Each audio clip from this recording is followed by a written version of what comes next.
My name is Jake Miller. I'm one of the owners and one of the brewers here at Heirloom Rustic Ales, and this is the What the Ales Beer of the Week. Today I have Relict. I thought this would be a fun one to do because it's just not a beer style that you see very often, but it's based off of a category called Bière de Garde, which is a French style, and it's under the farmhouse tradition.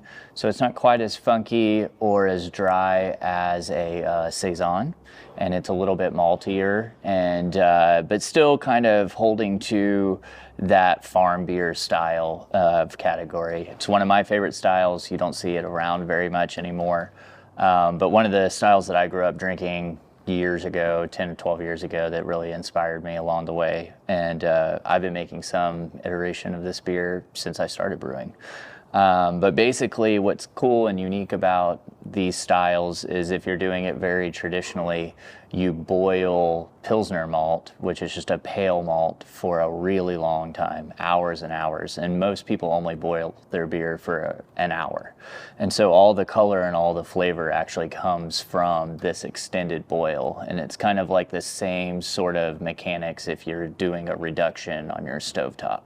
And so we get all this caramelization, and it's a super unique flavor that you can't get from adding other malts. It's very specific, and I love it, but it's a pain. It takes a long time. It's a labor of love.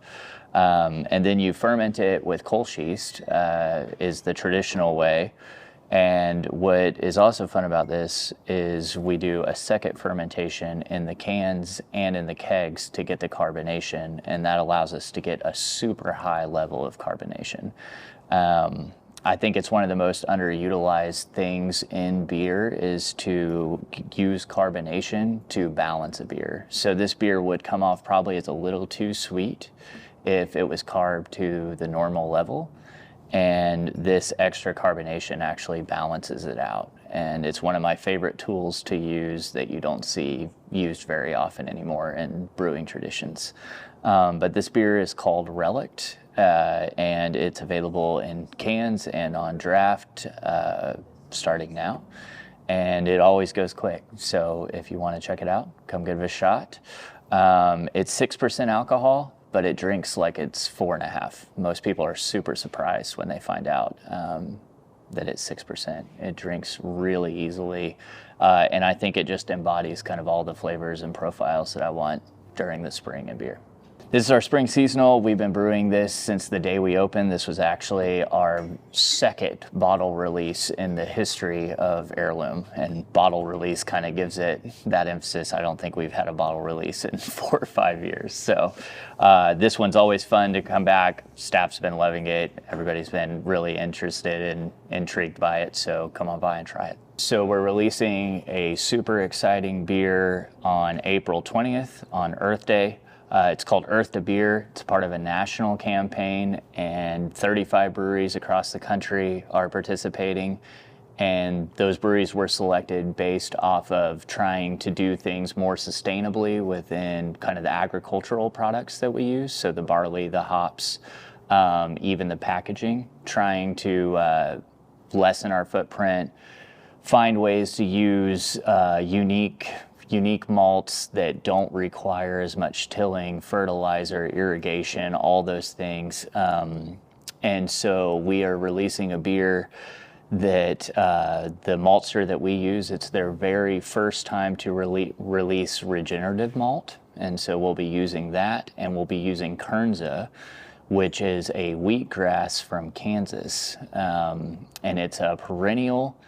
It's got super long roots, so it requires 0 till, 0 irrigation, almost no fertilizers, pesticides. I think it's going to absolutely change the agricultural industry. We try to put that in as many beers as we can.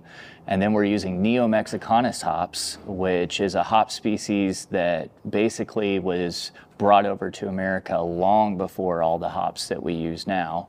So it's just adapted to be more hardy in some of these more humid environments and requires less of all those things: irrigation, fertilizer, pesticides.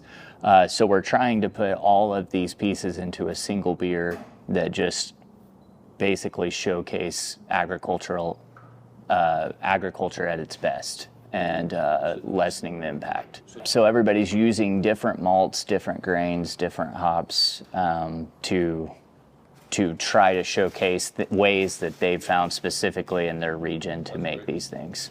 The other major event is May 19th. We will be hosting the second Lagerland at Philbrook Museum, and those tickets are available now.